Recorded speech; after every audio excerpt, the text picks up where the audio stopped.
गौतम बुद्ध का जीवन हमेशा से हमारे लिए प्रेरणा का स्रोत रहा है। गौतम बुद्ध की कहानियां ने हमें एक ऐसा मार्ग दिखाया जिसमें चलकर हम और आप एक अद्भुत जीवन जी पाएंगे और हमारे बच्चे भी वही सीखकर अपना जीवन सही दिशा की ओर ले जा सकते हैं। गौतम बुद्ध एक महान धार्मिक और आध्यात्मिक गुरु थे। उन्होंने अपने जीवन के दौरान मानवता के दुखों के कारणों का अन्वेषण किया और उन्हें दूर करने के उपाय बताए। उनका जन्म लुम्बिनी नामक स्थान पर 563 BC हुआ था। उनके पिता का नाम शुद्धोधन था और पत्नी का नाम माया था। सिद्धार्थ का बचपन अत्यंत सुखद था, लेकिन एक दिन उन्होंने देखा कि जीवन में दुख और पीड़ा भी होती है। उन्होंने अपने राजमहल और सभी सुख सुविधाओं को छोड़कर मानवता के दुखों की खोज में निकल पड़े। उनके उपदेशों को सुनकर हजारों लोगों ने धार्मिक जीवन की दिशा में कदम बढ़ाया और उन्हें गुरु माना। उनके प्रमुख शिष्यों में आनंद, काश्यप, राहुल, महाकाश्यप और सुबुति शामिल थे। गौतम बुद्ध ने अपने उपदेशों के माध्यम से मानवता को दुख से मुक्ति और सुखी जीवन की प्राप्ति के लिए मार्ग दिखाया। उनका उपदेश चारित्रिकता, तात्कालिकता और मानवता के प्रति दया के प्रतीक था।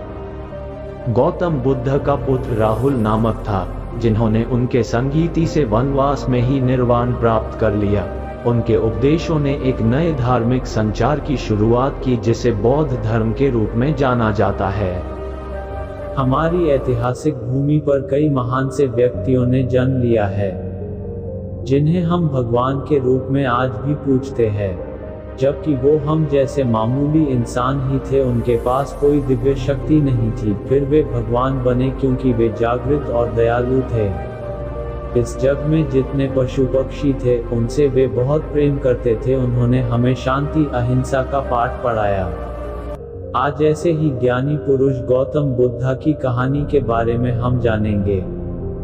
गौतम बुद्ध संसार की माया जाल से परे थे और उन्होंने सन्यासी का जीवन चुना, सत्य के मार्ग पर थे। हम सभी के लिए गौतम बुद्ध की ऐसी कहानियां लेकर आए हैं जो कि हमें सत्य, अहिंसा, ज्ञान, इंसानियत और दयालुता का पाठ सिखाती है। महात्मा बुद्ध की इन जातक कथाओं से आपको बहुत कुछ सीखने को मिलेगा।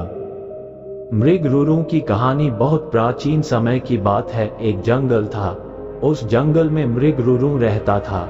उनकी प्रजाति बहुत कम ही देखने को मिलता था। वे बहुत सुंदर और आकर्षक दिखते थे। सुनहरे रंग के चमक और आंखें नीली दिखती बहुत ही मोहक हिरन था। वे मृगरूरू मनुष्य के जैसे बोलता भी था। मृगरूरू जंगल में टहल रहा था, तभी अचानक किसी की आवाज आई नदी में से। रूरू मृग नदी के निकट गया तो देखा कोई इंसान नदी के धारा के साथ बह रहा है। बिना सोचे वो मृग नदी में छलांग लगाता है और अपना पैर पकड़ने को बोलता है। वो इंसान उसके ऊपर बैठ जाता है। जैसे तैसे मृग उसको बाहर निकाल कर बचा लेता है। इंसान जब सुनहरे हिरन को देखता है तो बस देखते ही रह जाता है। उस इंसान ने हिरन को धन्यवाद कहा। तभी मृगरूर बोलता है, मेरे बारे में किसी को बताना मत, नहीं तो इंसान मेरा शिकार करने आ जाएंगे। मृगरूर की बातें सुनकर इंसान ने कहा, मैं किसी को नहीं बताऊंगा। इतना बोलकर वो अपने गांव चला जाता है। मगध राज्य की रानी सो रही थी और सपने में उसी रूरू मृग को देखती है। जैसे ही सपने से जगती है, राजा को बुलाकर बोलती है, मुझे वैसा हिरन चाहिए जैसा मैंने सपने में सुनहरा हिरन देखा। अब राजा ने ये बात सुनी और पूरे राज्य में घोषणा करवा दी कि जो भी इस हिरन का पता बता देगा उसको बहुत सारा इनाम दूंगा और एक जमीन उसके नाम कर दूंगा। सब ने ढूंढना शुरू किया पर किसी को मिला नहीं। बात हर जगह फैल चुकी थी। अब उस आदमी को इस खबर के बारे में पता चलता है जिसको मृग ने डूबने से बचाया था। वो इंसान देर न करते हुए राजा के दरबार में पहुंचता है और राजा को बोलता है, मैं जानता हूँ मृग के बारे में कहाँ रहता है। उस जंगल का रास्ता और उसके रहने का जगह भी मुझे पता है। राजा अपनी पूरी सेना तैयार करते हैं और उस जंगल की ओर निकल पड़ते हैं। थोड़ी देर में सभी वहां पहुंच जाते हैं। फिर उस हिरन को चारों तरफ घेर लेते हैं।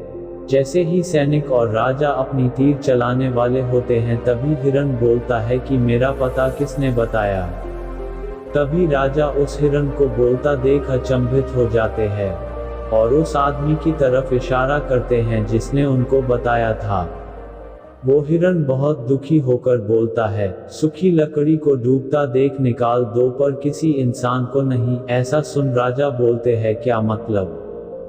तब हिरण बोलता है, मैंने उस इंसान को मरने से बचाया था और सब भूलकर मुझे मारने आ गया। राजा ये बात सुनकर बहुत दुखी होते हैं और अपने सैनिकों से उस इंसान को मारने को बोलते हैं, लेकिन हिरण बोलता है, नहीं महाराज, मत मारो उसे, मैं उसकी तरह नहीं हूँ किसी को मरता हुआ देख पाओ।